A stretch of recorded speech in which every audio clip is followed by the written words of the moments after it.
To determine the order of this reaction, the easiest thing to do is to plot the concentration as a function of time, then the natural log of the concentration as a function of time, and 1 over the concentration as a function of time. That's what I did here. I took the time, and I took the concentration, and I plotted them, and I get this line right here. I did the same thing with the natural log of the concentration as a function of time to get this one, and then 1 over the concentration as a function of time to get this one. In order to determine the order of the reaction, we want the best straight line. The best straight line is determined by the r-squared value. The r-squared value closest to 1 is going to be the best straight line, because the r-squared value for the plotting of the natural log of concentration as a function of time is the one closest to 1.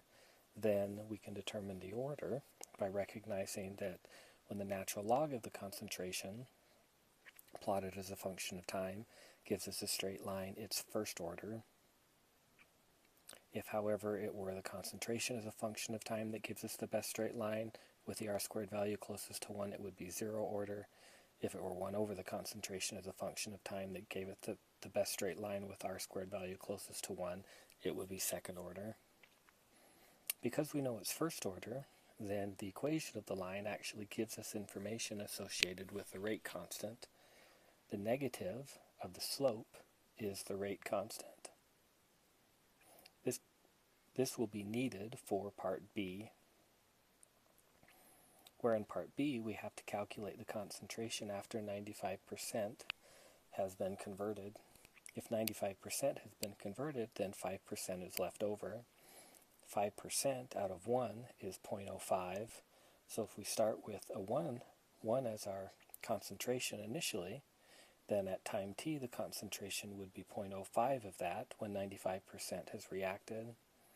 So this then is the beginning of the first order integrated rate law, where the natural log of the concentration at time t divided by the initial concentration is equal to negative k, and k is going to be the negative of this negative slope, so the positive 0.0037 to a few more significant figures, which are not seen on this graph. We get 0.00368, so natural log of concentration at time t divided by concentration at time 0 equals negative kt.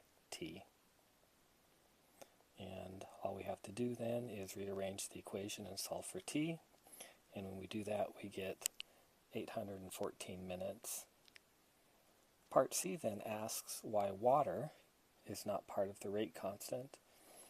Well, water, although it's a reactant, is at such a high concentration that as the reaction proceeds, its concentration does not change significantly. If its concentration does not change significantly, then it itself, the water itself, does not affect the rate of the reaction.